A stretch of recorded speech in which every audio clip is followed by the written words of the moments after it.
Ashigaru is a Bitcoin mobile wallet that is privacy focused. It's actually a fork of the now shut down Samourai Wallet. You're meant to run it on your mobile device and link it to your own node infrastructure on your own hardware as well. Today, we're going to be taking a look at the initial setup, how to run your own node infrastructure known as a dojo, and then link your mobile Ashigaru wallet to it. I am Ben with the BTC Sessions. This is your daily session.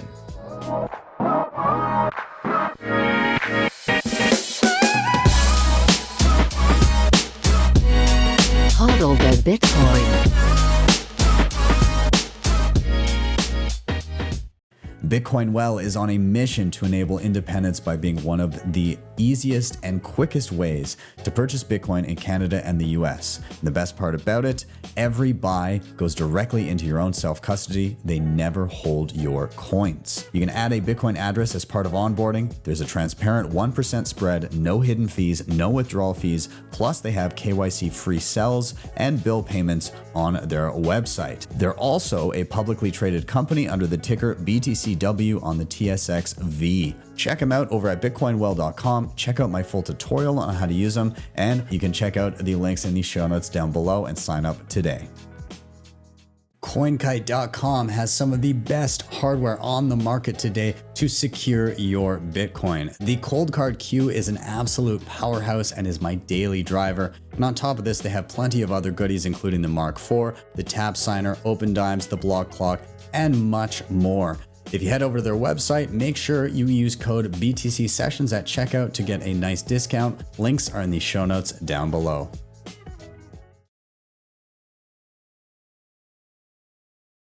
So let's talk prerequisites. What are you going to need to know in order to successfully navigate this tutorial?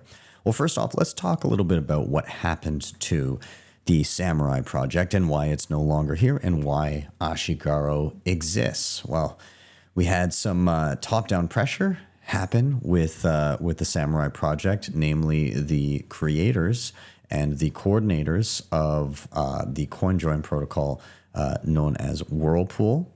They were arrested and are, as of the making of this video, in the midst of awaiting trial and all of the legal processes that go along with that. And as that happened, the servers for Samourai Wallet and the coordinator for the CoinJoin tool, which gave users greater privacy, was all shut down. And so in the wake of that, we've seen an anonymous developer or developers pop up and create a fork of the project, meaning that it copied all the foundational code and then built upon it, made changes, updates, so on and so forth. And they've named the project Ashigaru. And so it will look very, very similar to Samourai Wallet. But there is one major difference. With Samourai Wallet, you had the choice of either running your own infrastructure on your own home computer or device, kind of like a node setup on a shelf, known as your dojo. Or if you didn't want to use that, you could default to somebody else running that infrastructure for you. With that trade-off came a little bit of privacy leakage in that you could be leaking, or you were giving your XPub, which is the public identifiable information about all of your addresses, to that server, which again, they say they weren't keeping, but who really knows? Like, there's no way for you to verify. And so the other part of that is with the shutdown of the servers, well, you can no longer use that. You can no longer use the wallet itself, and the coordination of coin joins and all of that. So it was kind of hinging on that particular thing still running. When it comes to Ashigaru, the requirement is that you run your own infrastructure. And so that's what we're seeing here. In order to use the Ashigaru wallet as is, you will link it to your own dojo infrastructure, which you'll put on, a computer that you own or on a mini PC or something like that, anything that can run Linux. And so this is what we're going to be going through today. Now, the point of this tutorial is to just get through the setup of your dojo and then download the application on your Android phone and link it to your dojo. We're not going to be going through the details of, hey, this is how the wallet works and all that. That will be a subsequent video to pair with this one when I get through that part. But also, I do want to say I'm going to be kind of learning this alongside you guys as I go through it. I won't say I'm an expert when it comes to Linux. I'm definitely still kind of dipping my toes in when it comes to using the command line and all of that.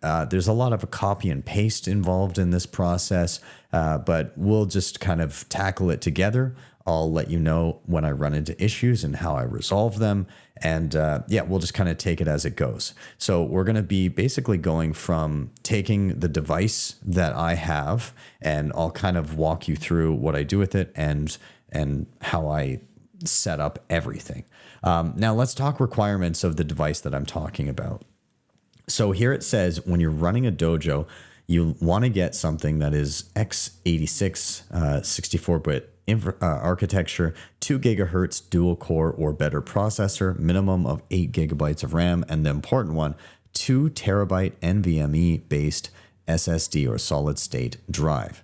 And so what that looks like in practice is you're looking for, you're probably going to be searching for like a NUC computer. And when I say NUC, NUC is how you would spell that. And there's lots of different options there. And I've adjusted this search to encapsulate anything sub, these are Canadian prices, by the way, anything sub $400. If you're trying to convert to American prices in your head, take off about 25%. Okay, so here I'm seeing Canadian prices. Plenty of these devices, actually all of the ones I see here fall within the proper range for everything except for the size of the hard drive. So here I can see, again, like a lot of these are i5 processors, again, up to 3.4 gigahertz for this one. Like a lot of these, actually all of these are going to be fine when it comes to the processor. All of these also are fine when it comes to the RAM. I can see most of these are 16 gigs. There is one that's 8 gigs, and that one's only $179. So yeah, you're not going to have a problem finding a device that fits that. Just search for something in and around, if you're looking at American prices, probably the $300 range and below, and you'll find something.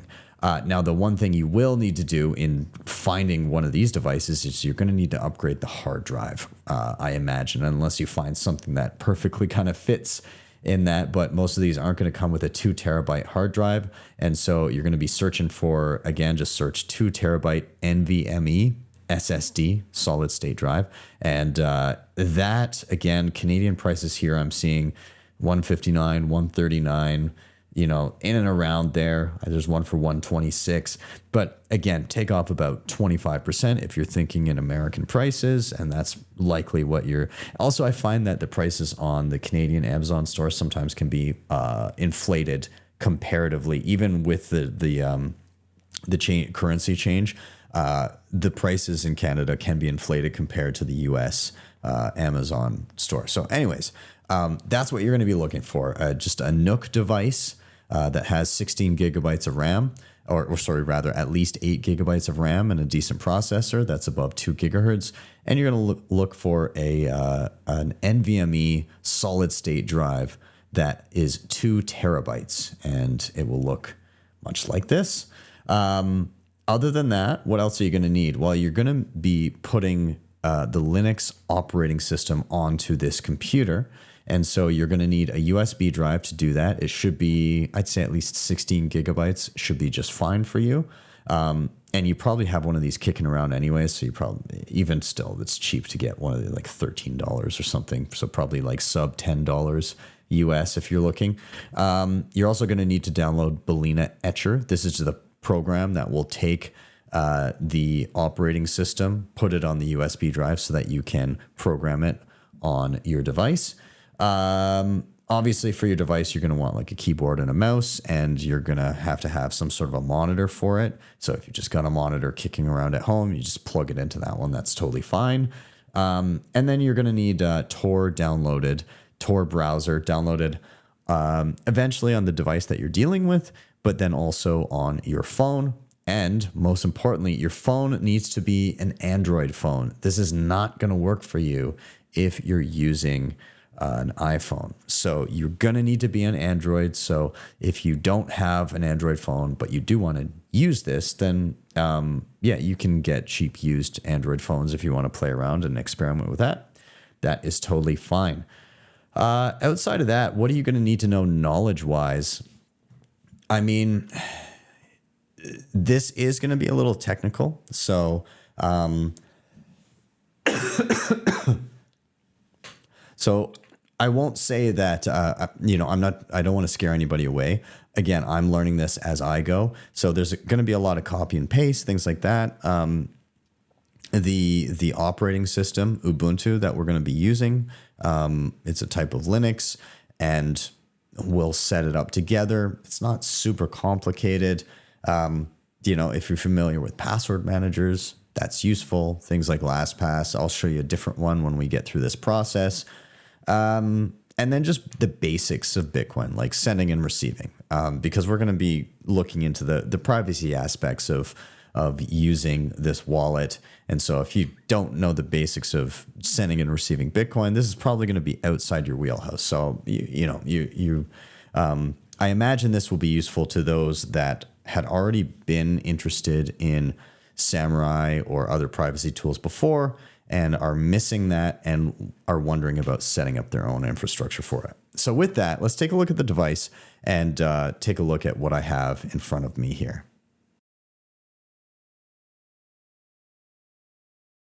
All right, so what do I have here? What do I need? Well, I've got an Intel NUC here. This is an i7.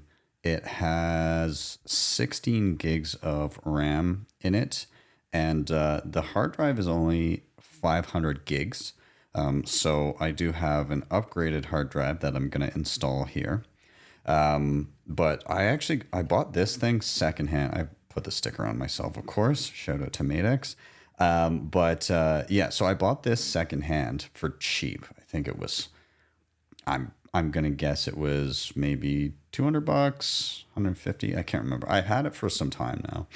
Anyways, I've used it for different purposes. I've played around with it, but what better reason than to repurpose it for a dojo for some additional privacy with this new project. So that's what I'm going to do. But yes, I am going to need a larger hard drive for it. And I'm going to need to put Linux on it. So I got my larger hard drive. I do have a screwdriver here so that I can unscrew the bottom, because on the bottom, there's these feet where I've got to take them off to get inside, and we'll do that momentarily.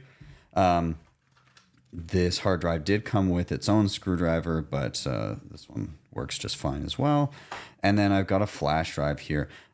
You'll need a flash drive that is probably at least 16 gigabytes, I would say.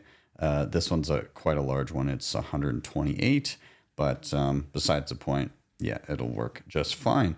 Now, outside of this, of course, I've got a wireless mouse that's just a little USB dongle. I've also got a keyboard that I'll be using with this, because this will be a full functioning computer on its own as I'm setting it up. And then we'll kind of screen record as I'm, installing Dojo and all of that. Again, this is going to be very on the fly. I'm learning as you're learning. This is new for me too.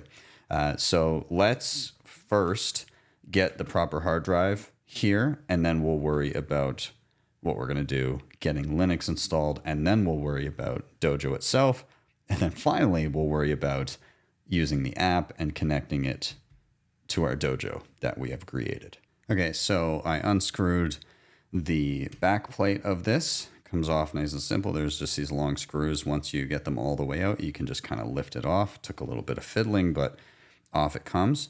Now up on top here for this particular model, there is an additional enclosure, and this would be if I wanted to add an extra hard drive, and that's one of the larger ones, not one of these small SSDs that like I have here. The actual hard drive, you can see, is underneath, and that is right here. So we need to get that one out of here, and we need to replace it with the new one. And so to get that one out, there's just a single screw.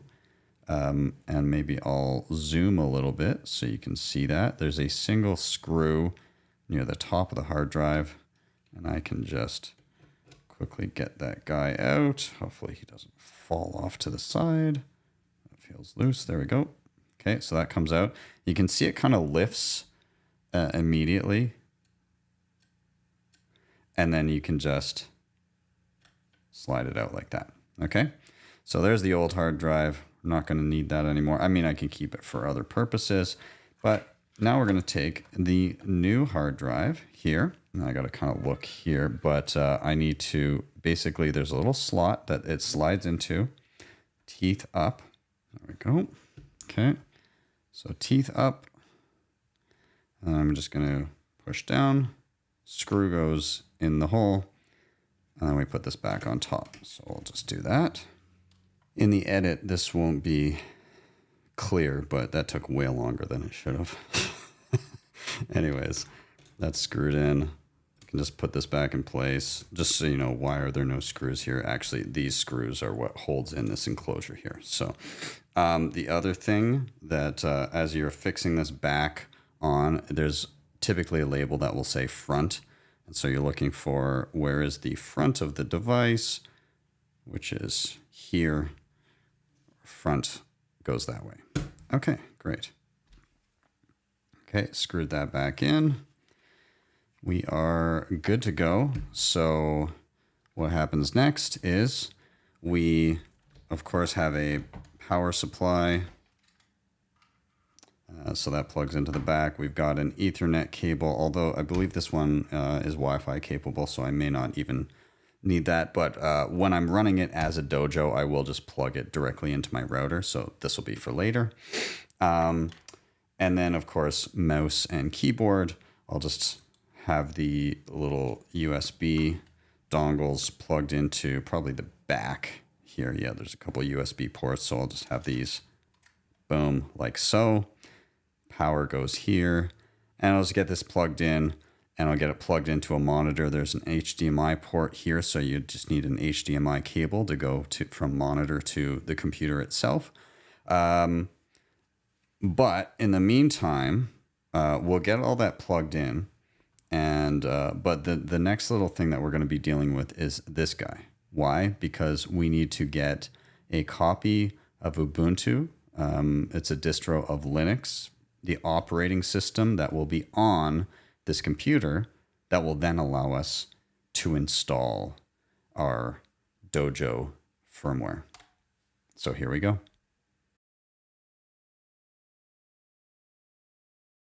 All right, so we are now going to want to download Balena Etcher onto your computer. This is something that will take the operating system of Ubuntu and put it into a flash drive that will then be able to boot on the little device we just set up and install it. And so again, you can just click download Etcher and get the correct one for your computer. If you're on a Mac, just pay attention to what type of Mac you have. There's a Windows installer up top here, but either way, choose your appropriate one. If you're unsure which one that you are on, then up in the top of your Mac, you can say about this Mac, and it will give you some details here. If I go into more info, it will give me what kind of processor and everything that I have, but you can typically tell from if it says M3 here, that's some of the newer models, which are the ARM chips. If it says anything other than M1, M2, M3, then you're going for that first option there. Anyways, you're going to download and install this program. And then secondly, you're going to go over, by the way, this link will be down below. You're going to go over to ubuntu.com. You're going to click on Get Ubuntu and then download Ubuntu Desktop. That will take you here. You can click to download there. You don't need to provide an email or anything like that. You can see the download has started there. And once that's done, we will jump over to our installed Balena Etcher. I've already put it on this computer, and we will create that flash drive. All right, so I've downloaded the file. So I'm going to choose said file in my downloads folder. It looks like this. There's Ubuntu. We'll click that. Then I'm going to select the drive I want it to go to. That would be this one here. It's the USB drive that I just plugged in. Make sure you don't accidentally pick a different external drive if you have a different one plugged in. Pay attention to the size of the drive you're using. I'm going to select that one, and then I'm going to click Flash. And it does require my password to my computer to do so. And so now it will begin taking all of that information and putting the operating system onto the flash drive so that I can access it from my other computer and install it. So we'll be back when this is done. And there we are, flash completed. So I can go ahead, I can close out of Balena Etcher, and I can, of course, go and eject my disk and now move over to our other device, plug it in, and boot it up.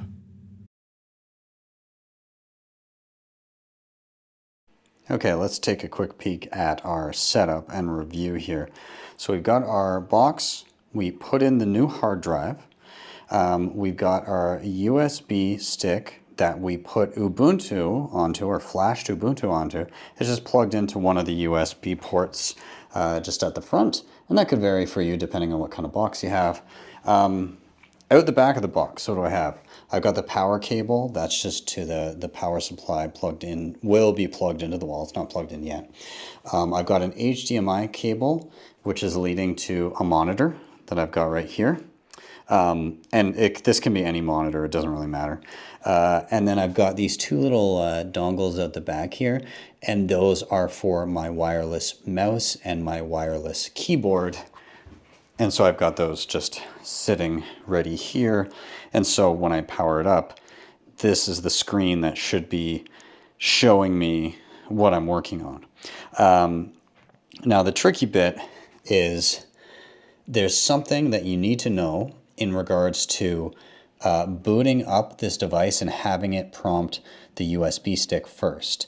And so we'll chat about that in a sec here. Okay, so I think we're ready to roll. I have just a reminder, make sure that if your keyboard has an on-off switch, flick that. Same for your mouse. This one doesn't, it's just you start clicking and it'll turn on. And then on my device itself, you can see there's a little power button. Now that it's plugged in, I can hit that and hopefully we'll see something. And as we Googled, I should be hitting F10 on my keyboard as the screen opens up. And hopefully that will ask me whether or not I want to boot from my USB drive. So let's see what's up with that. We'll press, and I'm just gonna kind of keep tapping the F10 button and see what we get. Oh, hey, there we go. Okay, F10. Perfect. So, let's see. So I navigate using the arrows on my keyboard, up and down. And so, let's see here. I've got, there's a LAN slot. There is the SATA port. That is my 2 terabyte hard drive. That's empty. Remember, there's nothing on it.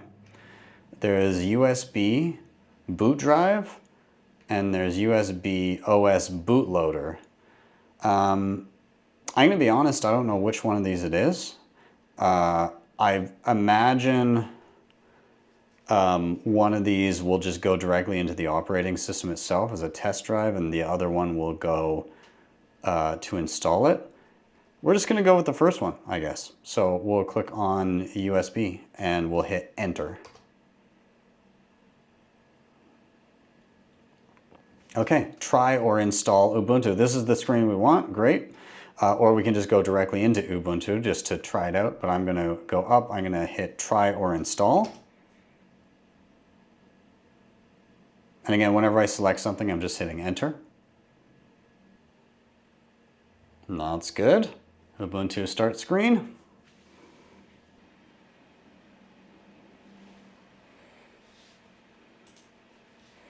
Okay, well, it just lets me know there's probably time to change the batteries on the keyboard and the actual mouse. So I'll probably do that momentarily, but I'll just X out of this right now and install Ubuntu. So if you'll notice, obviously I have keyboard functionality. I have my mouse and everything now. It's booting into the operating system.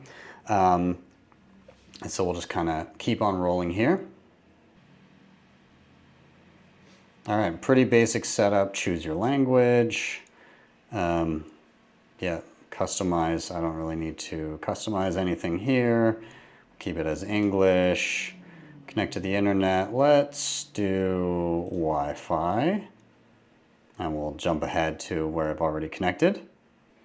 All right, what do you want to do? Do you want to install or just try it? We're going to install. All right, how would you like to install interactive installation for users who want to be guided step-by-step through it, or automated for advanced users who have auto install? Okay, no. So we'll do the first one. We're not going to do advanced stuff here. What apps would you like to install? Default selection, just the essentials. Extended selection, office tools, no. We're just going to do default. Okay, recommended proprietary software. Nothing by default. Installing additional software may improve your computer's performance. Graphics and Wi-Fi hardware. Yeah, Wi-Fi might be a good one. Additional media formats. I feel like we might not need that at all. So I'll just hit next. Okay, how do you want to install? We're going to erase disk and install Ubuntu. We'll do that. And then we'll create an account. Okay, we're good to go. Region, that's fine. General. Okay, and it looks like the installation disk, yes, it sees my 2 terabyte drive that we added. That looks good. I'll just hit install. We're off to the races. And this will now install Ubuntu on the local drive of our Intel NUC. Okay, so it went through the installation screens. I now see a screen that says restart now. So I'm going to just click that. And it should just kind of reboot us directly into the new operating system with Ubuntu from the main hard drive. So we'll see that pop up in a moment. Oh, and sorry, didn't even see. Remove the installation medium and then press enter. So I need to remove our USB stick and then hit enter on the keyboard, which I've now done.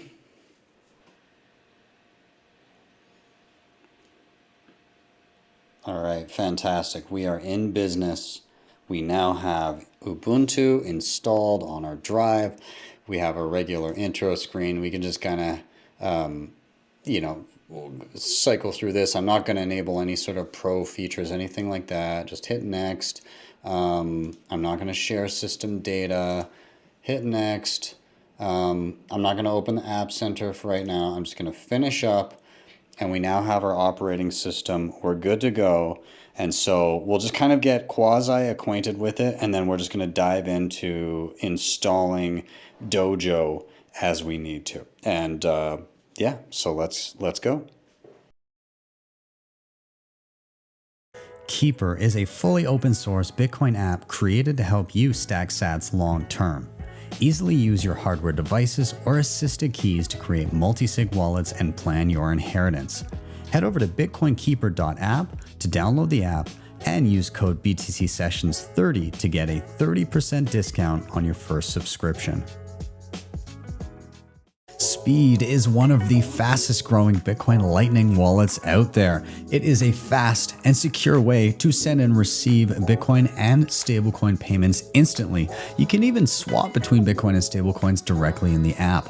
Also in the app, you can buy gift cards for all the best brands and earn rewards in the process. To download Speed, simply scan the QR code on the screen, click the links in the show notes down below, and use code BTC Sessions 10 to get 5,000 sats for free. When it comes to peer-to-peer trading and lending, instant self-custody, and no KYC, HODL HODL is the place to be. You can sign up with just an email address, and once you're there, you can start browsing offers immediately, whether you're looking to buy and sell, or whether you're looking to lend or borrow. You can check them out today at the links down below.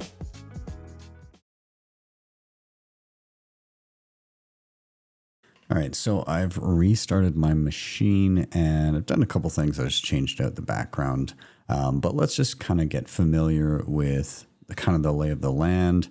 I've also installed a couple programs that I need just to record this and everything. But here we are. So main screen, it's going to be somewhat familiar to something like a Mac. You've got a dock. It's over at the side here. So you've got, by default, you'll have Firefox, your file system, folders, all that kind of stuff, and App Center, Help. Now I've added in OBS. That's what I'm recording this with. I've also added the terminal to the side, which we're going to be using. I'm going to show you how to do that. And that's pretty much it. So if you do need to add an app, you can just go to the App Center. That's going to open up this, and you can search for any apps that you might need. I don't know that you'll need anything extra given what we're doing here today. So you can just kind of leave that. But if you do, that would be back over here. And then in terms of terminal, if you go down to the bottom left, there's this little button. It says show apps if you hover over it. And terminal is usually listed in here. If you don't see it initially, you can also go up top, you can type terminal, it will pop up, and then to keep it over on the side here, you literally just drag it and place it there. So that's how I did it. To get rid of this screen, you just go back down, hit show apps, that will disappear for you. So what we're going to be doing is, I'll pull up my Firefox here. This is a website. It's the Ashigaru docs, and this is going to be some command line stuff that we need to do. Now, don't freak out too much. It's just going to be copy and paste pretty much the entire time. And then we're also going to need to open up terminal. And so I'll do that here. Just a fun little thing how I got this over here.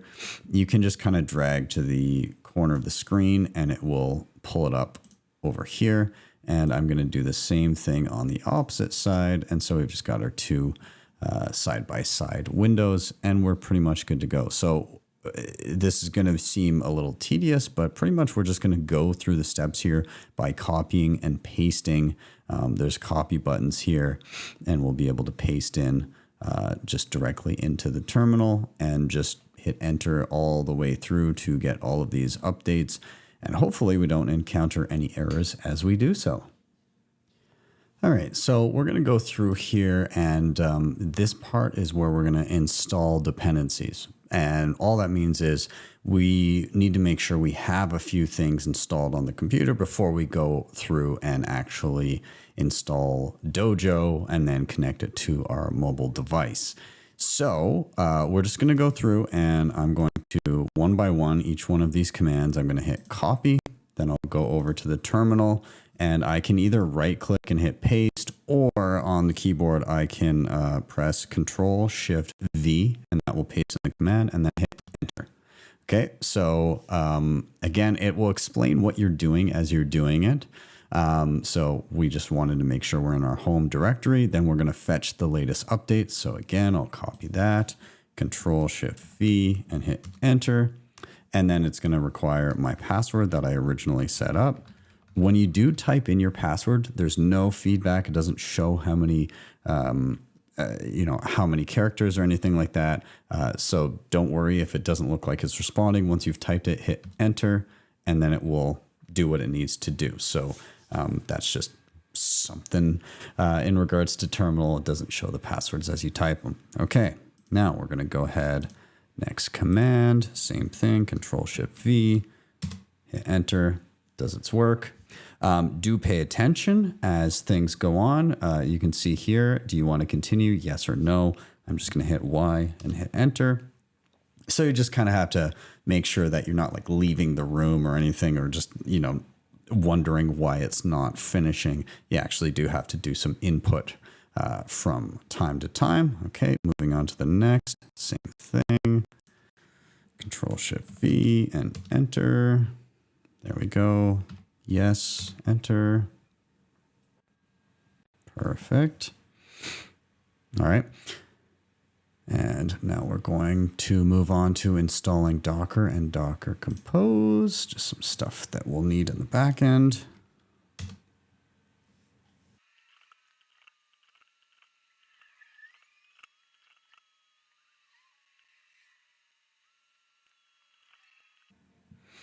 Okay, congratulations. We've now installed all dependencies by simply going down, copy, paste, and hitting enter for each one of these commands. And now we'll move on to creating a new user for the computer as a whole.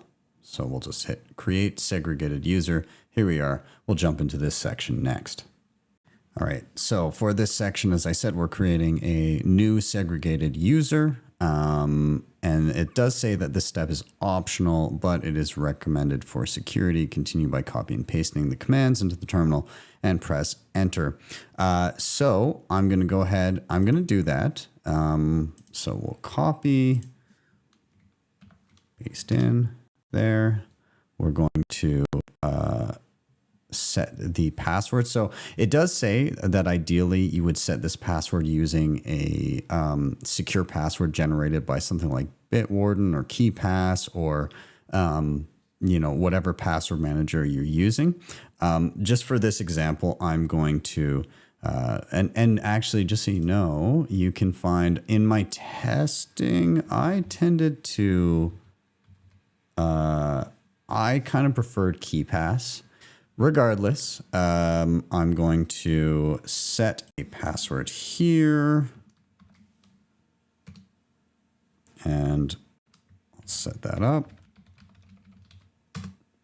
You're going to put it in twice. And the password has been updated. Great. Then you're going to add your Dojo user account to the Docker group. So once again, just a simple copy and paste. And now this last reboot your machine to apply the changes. This is going to stop the recording and everything. It's going to restart the whole machine. So again, it'll be a copy. I will paste it here and then we will be back after the machine restarts and I will have logged in to the new user. So what you'll see is the machine will restart. It will boot into a login screen. It will show the original user that you set up, and then it will show Dojo as another option to log in. And with that one, you will use the password that you just set up, and that's the one we're going to use to set up our Dojo. So we'll be back momentarily. All right, so we are back. Just so you know, when you do log into a new user, everything will be kind of just back to stock. So what I mean is you'll have programs downloaded, but they won't be set up the way you previously had them. I changed my desktop background here again. Firefox didn't have my previous browsing history, just things like that. You'll need to kind of reset up if you've done any setup. So just so you know, same thing with getting the programs that you want over into your sidebar. All of that will just be kind of setting it up based on that particular user. But we've got all the stuff we need. I'll put my get my terminal up there. We're on the correct page now, and we'll move on to downloading and verifying Dojo. Okay, so we should have everything installed correctly at this point, and it's just going to be another round of copy and paste. So let's go. Copy that, Control Shift V, and we'll just start going through.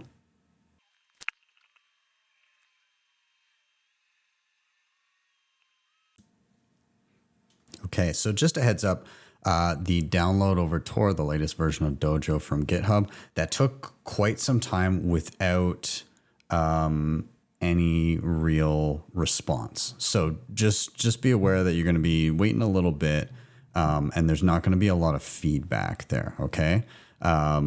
So eventually it shot back at me. It looks like everything was downloaded. So Samourai Dojo 1.26.0 zip was saved. So I think we're good to go here. But yeah, just be aware. You might sit here for 5 or 10 minutes with not a lot of feedback. It just says awaiting response. And it did say no data received, retrying. So it tried it a couple times, and here we are. We got what we need. Okay, moving on. This is the fingerprints file and the signed fingerprints. Basically, we're just verifying the download here. Okay.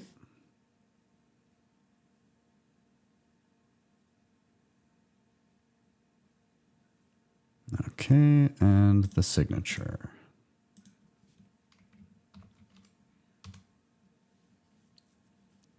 Okay, and so we've downloaded the software package, we've downloaded the signature, and we've downloaded the signed file, basically making sure, hey, did the developers actually sign off on this? Of course, it's a new project, so there's going to need to be some, I guess, reputation built up over time for that signature to be, I guess, kind of trustworthy. But it's a new project, so there we go. Nonetheless, what we're looking for, you can see successful result. We need to see good signature from Dojo Coder. So we are looking for that. Good signature from Dojo Coder. Okay, great.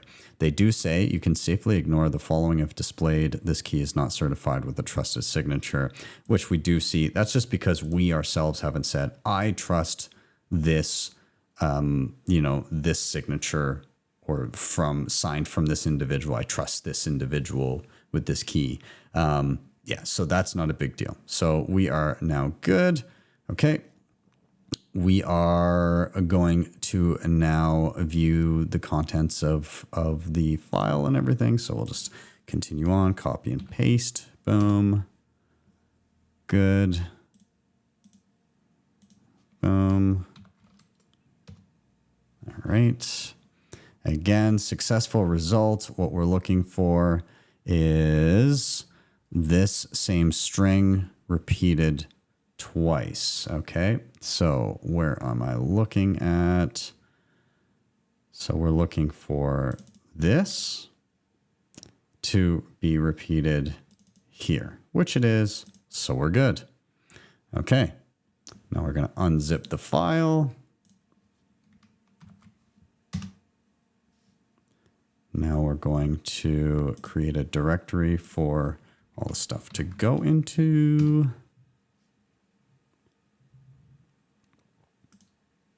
Now we're going to move the unzipped files into that directory. And now we're going to remove the stuff we no longer need. Okay. Perfect. All right. And so up next, we're going to be configuring our dojo. So I'll click to move on to the next step, and we will continue on from here.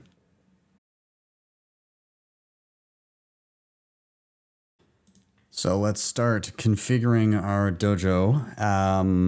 At any time, by the way, if your terminal just seems a little busy and you want to clear it out, you can simply type clear and hit enter, and that will get rid of previous work. Not actually undo it, but just clear out the screen for you. So let's scroll here on the dojo. So what are we doing here? Dojo is a powerful API backend server which can be configured in many different ways for simplicity, ease of usability, and ease of updating Dojo in the future. This step will talk you through the most simple method of configuring Dojo, which will automatically set up and install all the following: Dojo, Bitcoin Core, Bitcoin RPC Block Explorer, Fulcrum Indexer, Fulcrum Electrum Server, Tor Hidden Service, Fulcrum Electrum Server exposed over local network. Now, the following steps will require you to generate secure admin usernames and passwords and keys. These admin credentials are for the following things, and each admin credential must be unique alphanumeric, made up of only numbers, uppercase letters, and lowercase letters, 40 characters long for security. So this is obviously a tall order, and this is where KeyPass is actually going to come in. So I said earlier that we weren't going to be using KeyPass, but I think I lied. So we're going to go ahead. We're going to get KeyPass, and we'll just touch on that a little bit first before we start doing this, so that we can begin to work our way through it. So I'll minimize this stuff. We'll get rid of that for the time being. We're going to go to the App Store, or App Center rather. We're going to search for KeyPass, K-E-E-P. There it is, KeyPass right there. And we're going to install that. Type in your password for the user and authenticate. Okay, so this will locally manage all of your passwords for everything that we're doing and allow you to generate secure passwords of the length of your choice with the description that they said, where it needs to be alphanumeric. So you'll be able to set all of those parameters, generate your passwords, save the usernames, and then just save it locally so that you can access everything from within the same device. So we'll be back as soon as this is installed. All right, so we have KeyPass open. Now I just want to give you some general navigation here. At the beginning, it's going to ask if you want to create a database. You're going to create one, and you can just label it passwords or whatever you want. I've already done so. So there's one here, and I'm going to open that. And of course, it will then ask you to set up a password with that, just like a master password. I've already done so. So I'm just putting that in, unlock it. And there we go. Okay, so in general, this you can save pretty much anything here. But we're going to be obviously creating and saving passwords. So general flow is going to be hit this little plus sign. This is a new entry. And then this will be username and password, and you'll save the info here. So we're going to go ahead. We're going to start with this. What we're going to be doing is we're going to be copying and pasting the following commands into terminal, then pressing enter. And then we're going to open Bitcoin D configuration in the editor. And so top tips for editing configuration files: do not use your mouse. Use your keyboard, up, down, left, right, home, and end. Use your backspace to delete text. Paste using Control-Shift-V. And if you make a mistake, hit Control-X, and then press N and press enter. And then enter the last nano command in the terminal to try again, which would be listed down below. So basically, it's going to have us opening up files and then pasting in the user credentials and the passwords into certain parts in text documents. So what we're basically doing is we're editing files to create secure passwords for each of these things, okay? And then we're saving them using KeyPass, okay? Now, I know that's a little complex sounding, but if you're here in KeyPass and you've got all this open, then you're just going to follow along. We'll do a couple demos to kind of get you centered so that you know what's going on, and then we'll go from there. And we'll just navigate back and forth. We'll keep this up the whole time, and then we'll just switch back and forth between the terminal and KeyPass, which is just underneath it, okay? So we'll go terminal first, and we're going to go here. We'll copy. We'll Control-Shift-V to paste that in, hit enter. And then we're going to copy, Control-Shift-V, enter. So this has now opened up a file that we need to edit, okay? And so we're going to scroll down. So we're going to edit the Bitcoin D configuration. So we're going to look for that down here. So what we're looking for is paste in your admin credentials for Bitcoin RPC user, Bitcoin RPC password.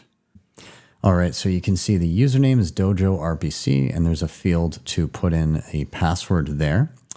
And so what I'm going to do is I can navigate up and down with the arrows here, and I'm going to select this. Actually, you know what? Let's delete the default password here because we're going to enter a new one there. So we'll just backspace and delete that information. And in KeyPass, we're going to create a new entry by hitting the plus button. And let's actually grab the username that was selected here. I'm going to keep it the same. I'm going to keep it Dojo RPC for username. At least that's what I plan on doing. You may want to change it. And if you do, then change it here. But I'll copy that. I will go to KeyPass and I'll put that as my username. And then it allows us to randomly generate a password here based on the designated requirements. The button that we want is in the password field there, and that brings this pop-up, and you can choose uppercase, lowercase, numbers, and symbols, but we don't want symbols for that. We want only the first three, and we need something 40 characters. Now, I want to give it a label as well, so I'm going to copy Bitcoin RPC user so I know what the hell this entry is for. What is this username and password for? So I'll paste it in there for my reference. And then let's generate that password again, upper and lowercase letters and numbers and 40 characters long. I'll hit apply. We'll hit the I to view it, and I'm going to copy that. And then I'm going to paste it into that field for the RPC password. So Command-Shift-V, and that goes in there. Perfect. And so now we have that saved. We have everything there. We just need to change one other thing, the Bitcoin DB cache. So we'll just navigate down to that field in this file. We need it to say 2048, so we'll delete what's there. We'll type 2048, and that's pretty much it. So it says Control X, then press Y, then press Enter. So this is to save and exit. So Control X gets us here, type Y, and then hit Enter, and that should be it. Okay, perfect. So we went through this file here. It has a few other files to deal with. So what we're going to do is do the exact same thing, username, password, and any adjustments that need to be done, and save it all on KeyPass in case we need it later. We'll create our credentials now and we'll speed it up.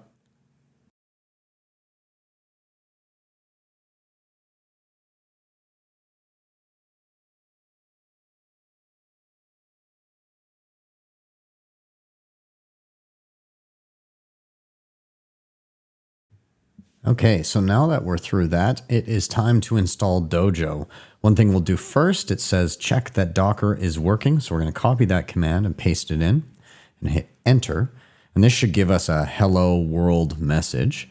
Looks like it maybe needed to download something first in order to do that, which it looks like it did it on its own. So that's all good. But I can see right here, this is the message we're looking for. Hello from Docker. This message shows that your installation appears to be working correctly. So that's good. So we can move into install Dojo. So I'll copy and paste that command. I'll hit enter. It asks us, do you want to continue? Yes or no? We'll hit yes. And there we go. It will begin to install Dojo. Now this is going to take some time.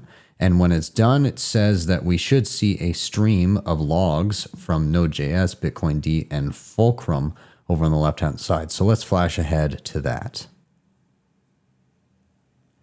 Okay, and so over on the left-hand side of the screen, you can see Node.js, Fulcrum, Bitcoin D near the bottom, and it looks like everything is installing according to plan. So this is where I was looking when I was saying those things here, but you can see them on the left-hand side of the log. So this means that we successfully downloaded everything and installed it, and it is now downloading the blockchain onto our Dojo. And so at this point, we can now start jumping forward and monitoring.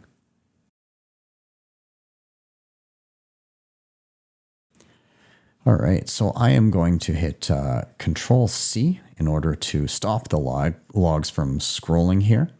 And I'll just type in clear and hit enter to clear out our screen a little bit. We're going to click through to monitoring the sync status. And so this allows us to kind of see what our machine is doing as it's doing everything it needs to. So you can use the Dojo maintenance tool or logging at your Dojo logs. One is considered easy but less informative. The other is intermediate but very informative. I would go as far to say that looking at the logs is not that difficult. It's just copy and paste. So that's a sneak peek of the Dojo maintenance tool. There's its own guide, but let's take a look at using the logs first. So if I copy this command and paste it, it will take us to the folder we want to be in, which we were already in. And then second, to show the logs, we have our Bitcoin D logs here, and it will walk through basically everything that's going on, and it will show the initial block download status. Now, right now we're in pre-synchronization, so it's kind of prepping. And once it's through all of this, then it will actually go ahead. Once it's reached 100%, it will actually go ahead and download the full blockchain. So you can see here, 21% done, the pre-synchronization status. And you'll see those percentages pop up from time to time. Again, once it's done through this, it'll download a full copy of the blockchain, and you'll be able to monitor the progress of the initial block download. They split up the percentages in a way where if you see the way that it's set out, it'll be measured in percentage, but it will be presented as something like, is 1 equals 100% done. So 0.051 would be 5.1% complete, and 0.915 would be 91.5% complete. So yeah, 1 means that you have fully downloaded the blockchain. And again, you can hit Control C to go back to the terminal and exit the log if you like. Now, beyond the initial block download, there's also the fulcrum logs. This is the indexing part. So categorizing transactions so that they're easy to look up and query balances and all of that. And this also does take some time, but you can see the progress and audit it in the logs as you see fit. There's a command above to do that. And yeah, it will let you know as you go along. And once again, you can hit Control C to exit back to the terminal. But yeah, that's pretty much it. Is there anything else I need to tell you here? Yeah, I don't think so. You can, again, follow along with the percentages. It'll let you know what you're doing as you go. And we'll take a peek. And once it's done, let's jump ahead.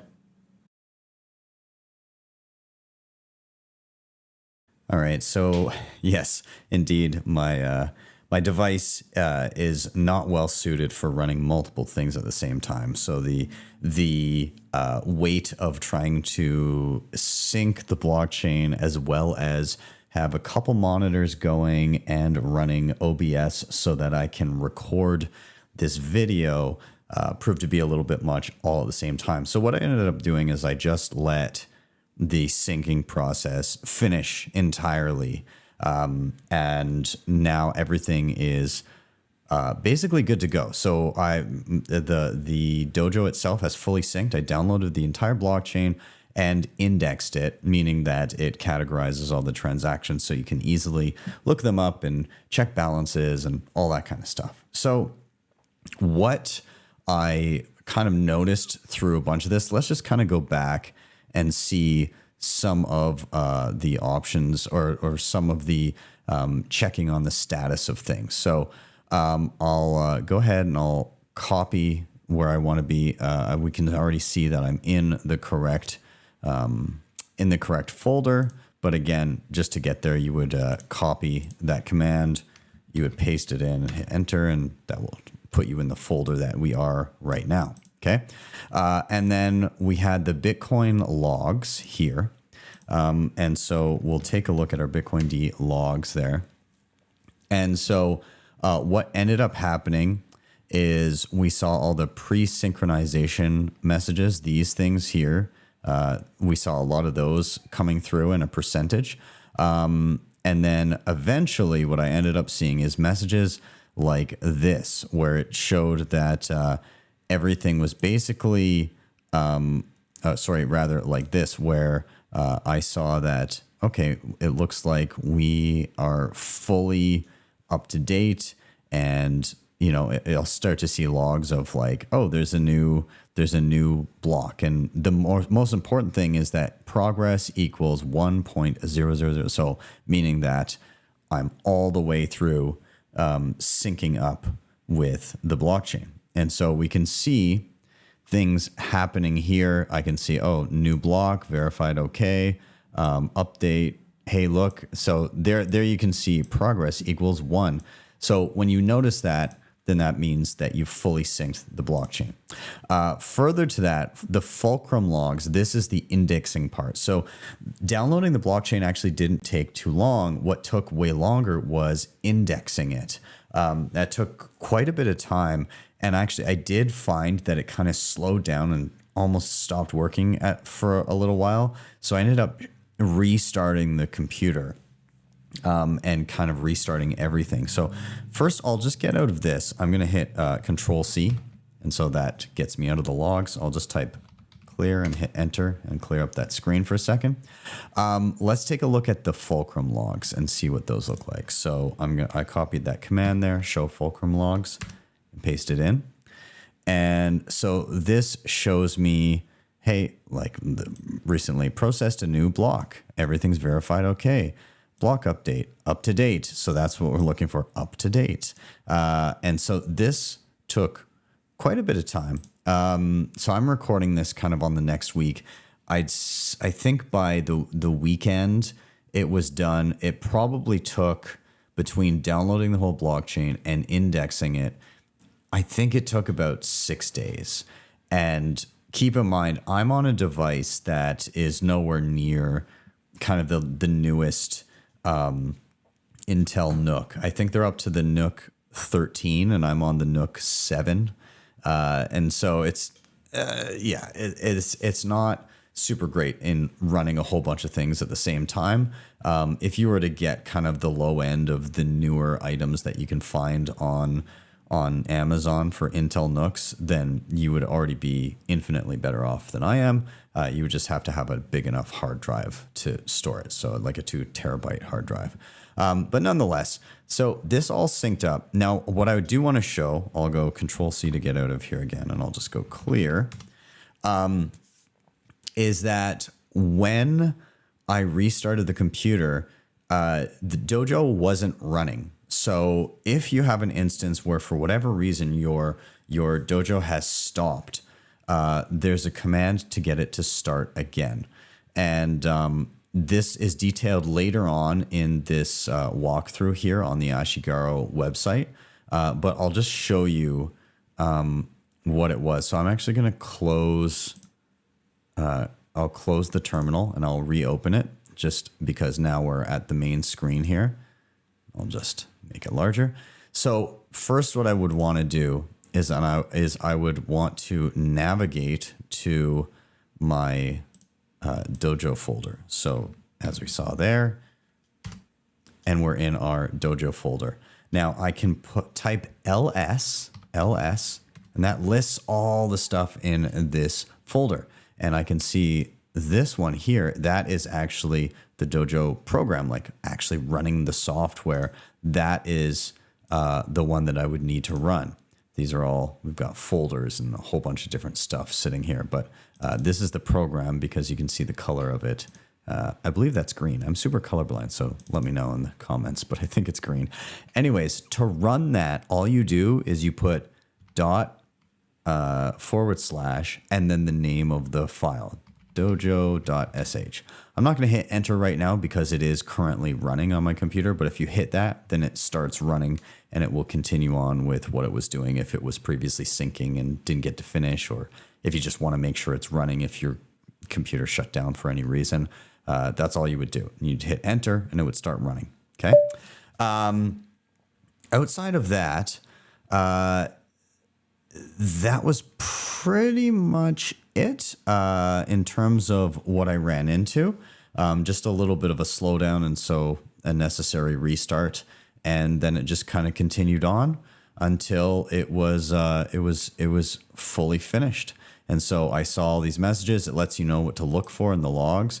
But yeah, this is pretty much what I was seeing out of Fulcrum was, hey, mempool transactions involving this number of addresses and processed one new block and up to date and all those types of messages. If you look at the logs, you'll see something like that. Now, this, of course, isn't the only way. We've been doing this command line, but they actually do have a little bit of a nicer tool to be able to check the progress of your dojo. And it shows it up top here. It gives us two options. So we were looking at the logs. We're doing number 2, difficulty intermediate. I mean, it's copy and paste basically. So this one up here, number 1, using the dojo maintenance tool. And it says it's easy. I'd say it's about the same. There's a few extra steps to kind of get yourself going. And yes, it's also less informative. It doesn't tell you as much about what's going on, but I want to cover it right now. So this is the next section. We're going to take a look at how to get into your dojo maintenance tool.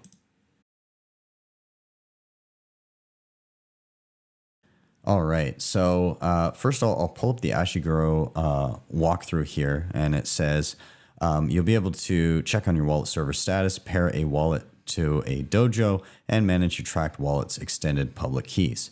So first things first, it does say, hey, you're going to obtain your onion URL, which is just like a URL to be able to put into your Tor browser. But first and foremost, you need Tor Browser. And I don't want to gloss that over because there are a couple of steps there that you probably want to do. So you're going to go to torproject.org. And if you scroll down, there's options to download. You can click on that. And there's going to be options for Linux. When you download it for Linux, it will download it. And I've already downloaded it. So just so you know, you just click on it there and it will download. I'm going to go to Files here and I'll go to Downloads. And here you can see this is the file that I downloaded. Now this is a zipped file, meaning it's been condensed down for size. And when you double click it, it will unpackage it and it will create this folder. If I go inside this folder, I see another folder for Tor Browser. I go inside that. There's something that says Start Tor Desktop Browser. And so this is basically how you're going to run the program. However, I want it somewhere accessible. I want it down here in the apps drawer so that I can easily access it. So I can see it there. And so what I found is there's this, again, I'm looking up tutorials as I do this. So again, I'm figuring this out as I go too. But there is a string that you can type in. And so I will link this video down below so you can check it out. So I want to give credit to this person because this is where I learned it. But he basically got to the same stage where he's got these folders here and he's gone into them. And what he did is he got to this point here where it says browser and start Tor desktop. And you can go here. You can right click anywhere in this window and say open in terminal. And so that will open up a terminal window where you're in this particular folder. And then all you need to do next, and I'll show it on the screen here, but he types in a command, and you can kind of see it down at the bottom here, but it's ./starttorbrowser.desktop, which is the name of the file that we just saw. And then there's a space and then -- register - app. And typing that in and hitting enter simply adds the program to this window here. And so then you can easily access it. So hopefully that makes sense. I'm just going to kind of leave this in the show notes so you can check it out. It's a very short video. It's like 3 minutes and it just shows you, okay, download the app and then type this into your terminal, and then you will be able to just add that icon so it's easily accessible. So I'm going to close that down now. And now you've got your Tor browser. Okay, great. So now we need, and the reason, by the way, and I'll just open up Tor browser here. First I'll say is when you open up Tor, you're going to want to hit connect. Okay, this will connect you to the Tor network. There we go. So we're now connected. Sometimes it takes a minute to connect, especially the first time. But you'll get something like this, and you'll have a bar up top where you can put in an address to navigate to on the Tor network. So we need that Tor address, which will be for our dojo, and we need to obtain it using this here. Okay, so first of all, we need to be in this directory, which we are. We can see Dojo app, Docker, my dojo. Yeah, that's where we are. Okay, now it says enter the Dojo onion command. Now this is going to bring up some sensitive information, and it's going to have a few things there. But what I'm looking for is something that says Dojo API and maintenance tool, and it's a URL. It's going to look something like this. Not exactly, but it's going to be a big mess of digits followed by .onion. And I need to add to it /admin. So it won't have /admin at the end of it. I need to add that myself. So I'm going to get pretty much something that looks like this all the way up to .onion. And I add in .admin at the end. And I put that into Tor browser. And that should take me to a window where I can see this tool and where I can log in. And so we're going to jump to that in a moment. I'm not going to share the address here because anybody can get to that from anywhere. Okay, so I did, as I mentioned, I paste in the onion URL I grabbed plus /admin at the end. And now what I need to do is I need to enter my admin key. Now this is one of the passwords that we created as we were setting up the dojo, and we'll check out exactly which one that is. So the one we're looking for is node admin key. Now we did save a bunch of other ones that we didn't really need to save, but hey, better safe than sorry. Either way, we've got the one we need, node admin key. I'm simply going to copy that password and we'll navigate back to paste it in. All right, I've pasted in my password. I'm going to hit connect.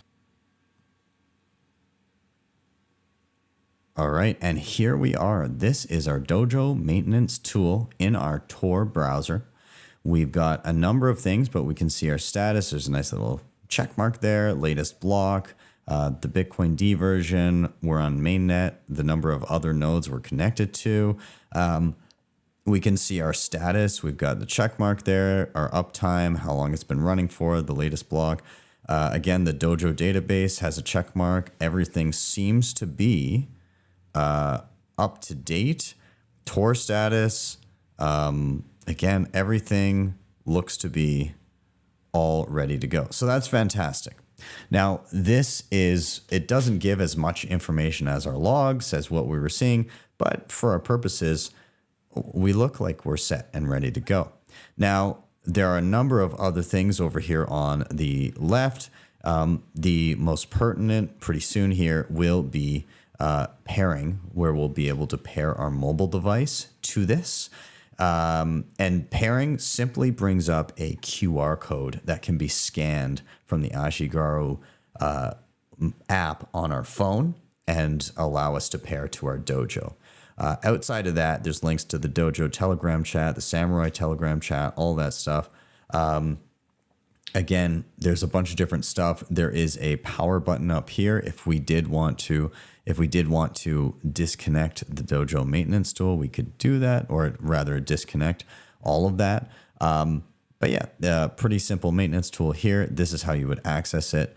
And there's a couple other things that you can do there. We saw if you type in that command to get the URL for this, you'll also get the URL for A block explorer that you can use to look up transactions and everything like that. We'll take a look at that momentarily, but here we are.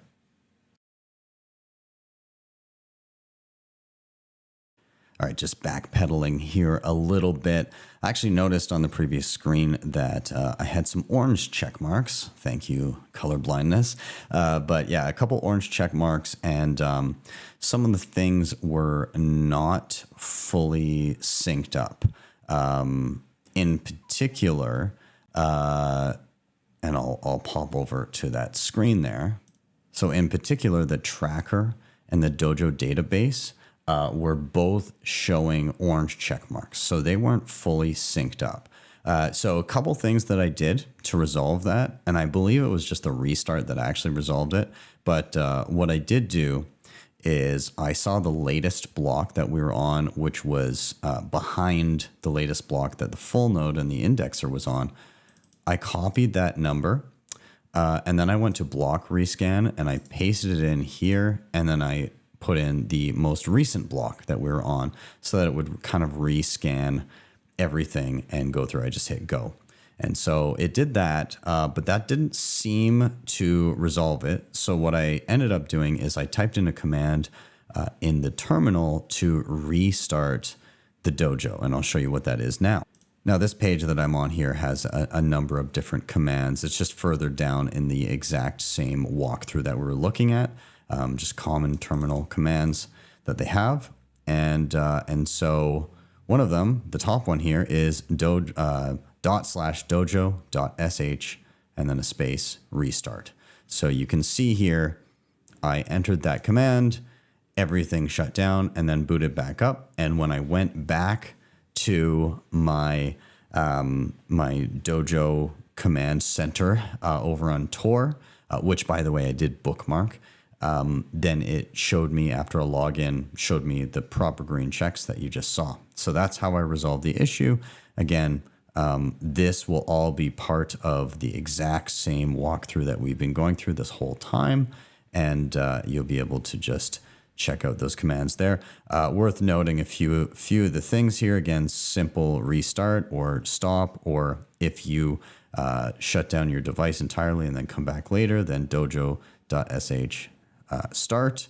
Uninstall, all that kind of stuff. You don't want to do that, of course, unless you want to get rid of it. Help. And then the other thing that I did, because I was unable to access initially in my Tor browser, I was unable to access the dashboard, the Dojo dashboard in Tor. And so I put in this into my terminal and it restarted Tor in my system, and that seemed to work just fine as well. So if you're having issues, then there's a good chance that either restarting Tor, if that's where your issue's coming from, or if you need things to kind of sync up, maybe they just seem to be at a standstill, then just a simple restart of Dojo will likely do the trick. Now, I did also want to show your Bitcoin Explorer, and this can be found, again, when we looked up our Dojo dashboard. It's in the same command. It will give you this, your Bitcoin Explorer onion URL as well, which you can then put into your Tor browser. And what this allows you to do is you can search up transactions, look at a block explorer, see the latest blocks, the fees, the difficulty, the mempool, all that kind of stuff. You can see that referenced from your own Dojo node. And so this is helpful in terms of privacy in that you're using your own nodes to look up transactions rather than querying somebody else's copy of the Bitcoin blockchain, which then leaks the data about you and who is inquiring about it. So it could link transaction questions to a specific IP address, something like that. So just a nice tool to have. And I'm not going to go through all of the tools in the Bitcoin Explorer, but you can peek around and see all the different things that you can see from your Dojo right there.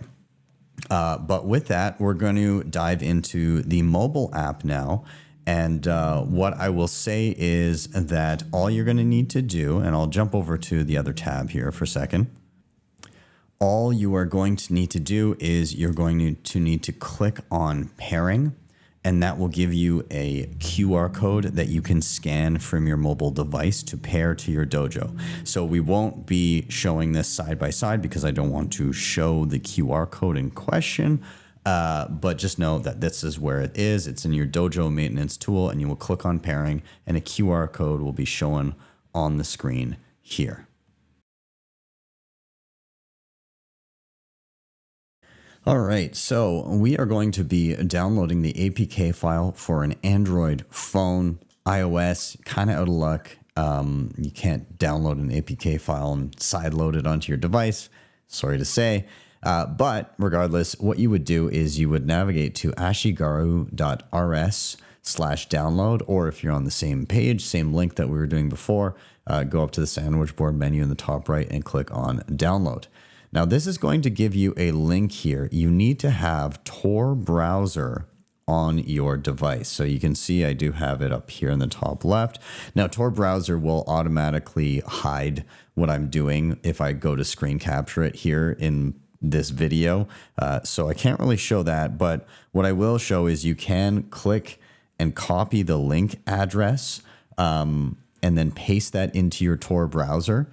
And that will get you the download link and will download the appropriate file to your phone. So I'm going to jump over, I'm going to click on Tor and open it up, and then I'm going to paste that URL in like I'm going to a regular website, and that will prompt the download. So we'll be right back after I've downloaded it. So I now can see the APK file in my downloads folder on my phone, but probably a good idea to verify the download, and they do give some instruction on how to do this. So on the downloads page, there is the hash of the APK file, and you can verify that on Keybase, which is just browser-based. And I'm kind of going through the simplest option here because I don't want this to be the main focus of the entire tutorial, but pretty much you copy the string of text here, copy that, you'd hit verify on Keybase, which is going to open up a new tab for you. You then paste this in and hit verify, and it says signed by Ashigaru Dev. And there's a hash here that looks like that. Okay, that's going to be important momentarily. So what next? What do we do next? Let's go back here. And so it says SHA-256 hash verification. We want to make sure that the hash that we got there is the same as the file that we downloaded. And so we can click over to the software verification guide, and we're going to be doing, we're just going to go with the first method for this one. Okay. So we've already downloaded and installed it. Actually not installed it yet. But so here for mobile browser-based software verification, we just need Tor mobile browser. And so we did copy the PGP signed message, and we went to Keybase verifier tool. We just did it on the regular browser because you can't see what I'm doing with Tor. But we did that. We got verify, and this is what it looked like for us. Now, I can go ahead and I can tap, and it will lead to the Keybase profile there that I can see. And so now we need to confirm. We need to continue to part 2. So I'll click on that. And so we need the hash of the file. We're going to use hash file online. We're going to choose the file. Again, typically it's best to do this in Tor, but for this example, that's okay. And so we're going to search for a file. I'm going to go to my downloads, and I'm going to get this Ashigaru mobile, and we're going to hit, let's see here. Let's double check what we're doing here. We're going to choose SHA-256. Right here. Is that right? Yep, 256-bit. And then we're going to launch the hash process. This is going to give us a value here. Starts with 71D, ends with 6E7. And we have to compare that to what we got over on Keybase, 71D, 6E7. This value down at the bottom, if I can drag it. Anyways, you get the point. That bottom value we can see is the same as it was over here. So that means that we're good to go and we're safe to install what we got. So I just go back here and I'll go and tap. It says, do you want to install? I'll say yes. Ashigaru was installed. If I go out, I should see it pop up somewhere on my screen here, hopefully. Oh, there it is. Okay, perfect. So I'll just drag this onto the screen. Perfect. So we've now installed the mobile app, and now we can begin the pairing process. So we're going to boot it up. We're going to boot it up first, and we're going to see what we have in front of us.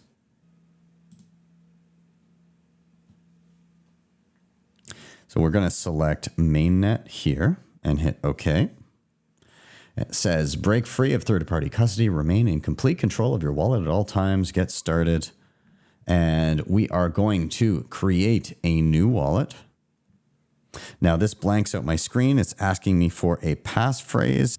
Now it also says I have written down my passphrase and I understand this passphrase is critical to being able to restore my Bitcoin wallet in the future. I understand that no third party has knowledge of this passphrase and I must keep it secure. Meaning, if you lose this, you can lose access to your funds if you were to delete the app. So don't lose it. Make sure it's something that you will remember or that you have written down separately and kept in a safe location.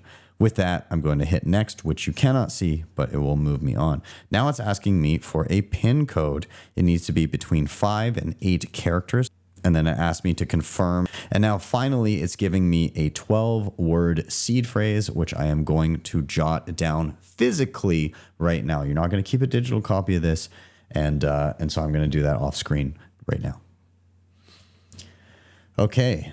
Configure your server, Tor status, active, Dojo URL, Dojo API key, Explorer URL. And so now, as I had told you, we're going to scan the QR code from your Dojo maintenance tool by clicking the scan QR. Now, in the same part of the Dojo maintenance tool, it does give you a string of text that you could paste in here as well. But I'm just going to use the scan, and we're going to do that right now. Okay, a quick scan. We look good to go. I'm going to hit continue.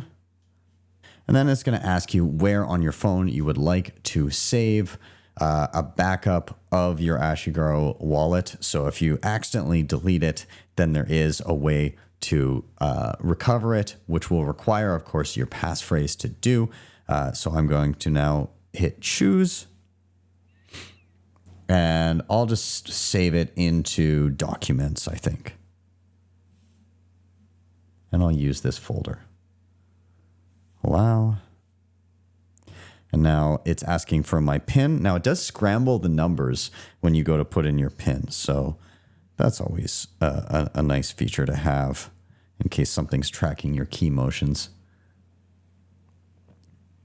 Okay, we're seeing progress here. Syncing wallet. Dojo is connected. Extended public keys are good. Incoming BIP47. Now, we don't yet have a paynim. A paynim is a reusable payment code that anybody can connect to and send you payments without you having to publicly share a specific Bitcoin address. So this is something that you could share publicly, and no one entity could say, this specific address is yours, and now I can track everything that goes through it. No, it will serve up a new address to each person who connects to you via paynim. So I'm going to go ahead. I'm going to claim a paynim. Nice. I like that one. Funny times 77. Great. Okay. And it looks like we are good. So we have a paynim. Of course, I didn't have any contacts because it's a brand new paynim. I'll hit continue. All right. there we have it. We now have Ashigaru Wallet connected to our own dojo on our own hardware. Everything all self-contained, self-managed. And now we can start using the wallet. So I know that this has already been a slog to get through, but things are working, things are functioning. And the next thing we're going to be doing is diving into actually how do you use the wallet? What are the features contained within? And we shall go from there.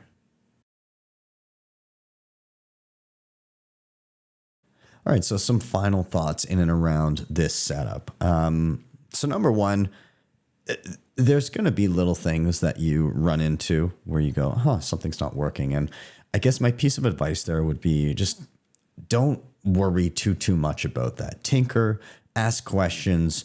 You can reach out to support. If you go on the Ashigaru website, there is a way to contact them. So I'll show that right now. They're being very, very private about that, which is warranted given what happened to the Samourai developers. But you can email contact at ashigaru.rs from Proton Mail, and they advise that you not use any sort of a title or anything like that. So that is one way that you can reach out if you really hit a snag. But also just, again, reaching out just on social media and or in, chat groups, things like that. They do have, I believe when I was looking through some of the stuff here, there are some chat groups and stuff that are more than willing to help troubleshoot stuff like this. So don't worry too much when it comes to, am I going to get it perfect right out the gate? I definitely didn't. I ran into snags. I ran into things where I said, what the hell's going on here? And I played around. And so be okay with making mistakes and then learning from them. That's kind of, for me, that was the point of doing this. The other thing that I'll say is I'm happy that this has popped up because, again, I think that Bitcoin privacy, it took a bit of a beating earlier in the year. And I think what we're seeing is the start of Bitcoin privacy being a game of whack-a-mole instead of pointing to a centralized entity and saying, okay, time to shut down now. And that's a very positive thing, I think. And I think it'll get easier from here on in. And we will see how the infrastructure works in the subsequent video. So in regards to that, I will say stay tuned because I will have a video walking through using the Ashigaru wallet now that you have it all linked it up to your dojo. But I wanted to get through the infrastructure setup part first before diving into that. So with that, please do let me know your thoughts on your setup. Let me know what you encountered, your successes, your failures, anything that you discovered. I would love to hear it. And outside of that, I look forward to hearing what you guys have to say, and I look forward to seeing you guys for the next video in the series where we test out Ashigaru. Thank you guys so much for watching. As always, please do like, subscribe, share, all those things. They help a ton getting this content in front of more eyeballs. If you'd like to help the show in another way, please do hit up the previously mentioned sponsors in the show notes down below. And again, if you've been perusing the channel, you are sorting through tutorials like this or others, or if you know somebody that needs some help along the way in their Bitcoin journey, be sure to reach out to my team at bitcoinmentor.io, where we've got an incredible group of educators that can help you through just about anything and get you set up and more confident in your Bitcoin infrastructure. With that, I am out. Again, hit bitcoinmentor.io. They can help you. Have a wonderful day or evening, wherever you may be. See you guys next time for your daily session.